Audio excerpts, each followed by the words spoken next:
Salut, c'est Brian Entech et aujourd'hui on se retrouve pour vous montrer comment établir une adresse IP statique sur votre Linux Ubuntu Server pour mon cas.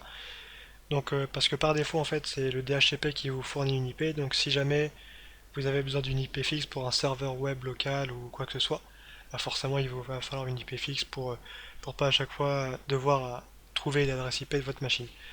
En premier lieu je vais vous montrer une commande qui va vous permettre de savoir l'IP actuelle de votre machine, donc c'est ifconfig, donc c'est pas ipconfig comme on peut l'avoir sur Windows. Donc là voilà, on voit ETH0, donc c'est la carte Ethernet, et on voit que j'ai une adresse IP de 192.168.1.14. Voilà, je vais pas passer plus de temps là-dessus. Ensuite, on va aller modifier justement le fichier de configuration de la carte. Donc on va se mettre en sudo pour avoir les droits d'écriture ensuite. Donc sudo, je vais utiliser nano espace slash etc slash network slash interface. Voilà, donc là on se retrouve dans le fichier de configuration qu'on souhaitait éditer. Et du coup là on peut apercevoir que notre ETH0 est desservi par le serveur DHCP. Donc nous on va le mettre en statique, il suffit juste de modifier cette ligne là et ensuite de faire notre configuration.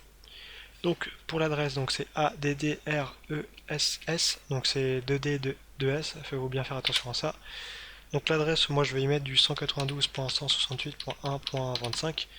Donc après, moi je suis chez Orange, donc c'est une Livebox traditionnelle, j'ai pas modifié la configuration par défaut, enfin j'ai fait des modifs mais pas de ce type là.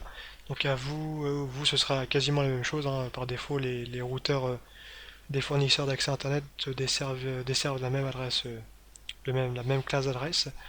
Ensuite le masque net masque, donc c'est pour le masque de sous-réseau, 255 3 fois .0.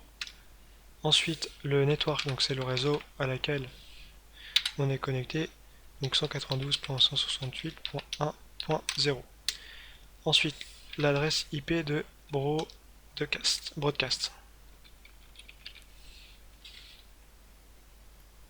Donc ça va être 192.168.1.255. Ensuite, gateway, donc c'est la passerelle à laquelle on se connecte pour avoir internet. Donc 192.168.1.1.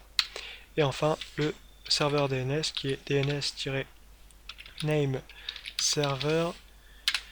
Du coup, moi je vais mettre 192.168.1.1 qui est ma passerelle, qui fait aussi office de serveur DNS, et un des serveurs publics de Google qui est 8.8.8.8. Donc entre deux, j'ai mis un espace pour qu'il y ait une différenciation des deux. Donc voilà, les deux serveurs DNS de Google publics sont celui-ci et le 8.8.4.4. Voilà, on a terminé l'édition. Il suffit de faire un CTRL-X pour terminer. Ensuite, oui pour valider les changements. Entrée pour sauvegarder. Donc je vais effectuer un redémarrage de la machine pour voir les changements.